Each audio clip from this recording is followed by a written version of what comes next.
This is my example number 2 on how to do equivalent fractions. So we have now 3/4 and 2/3. So we have 4 and 3.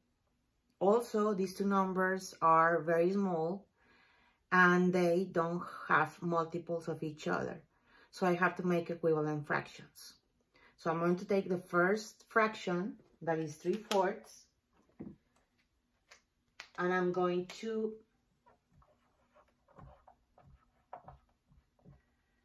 find a number that will be my common denominator, okay? So the easiest way to find a common denominator is multiplying. If they are small enough, sometimes they aren't, but you can do the same. But when they are small enough, it's very easy. You just multiply 4 times 3, and that will be 12. So I'm looking to find a denominator that is 12. To make this 4 into 12, I have to multiply times 3. But remember the rule, you have to multiply on top and on bottom. Because we already discussed in the previous example that 3 divided by 3 is 1. So in fact, I'm just multiplying times 1. So this will be 9/12. The second one is 2/3. So I'm going to multiply 2/3. Sorry, you cannot see that. I'm going to put it here on top. 2/3. I want to make the same. I want to find the same common denominator, that is 12. So to make the 3 at 12, I'm going to multiply times 4. And remember the rule, I have to multiply on top and on bottom, okay? So 2 times 4 is 8. 3 times 4 is 12. Now I have my equivalent fractions. I have this one, that is 9/12 and 8/12. When you have the same denominator, then you are able to add. So let's do that.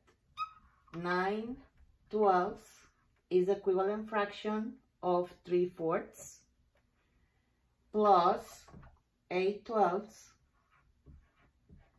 That is the equivalent fraction of 2/3, okay? So 9 plus 8 is 17/12. But here we have a different case.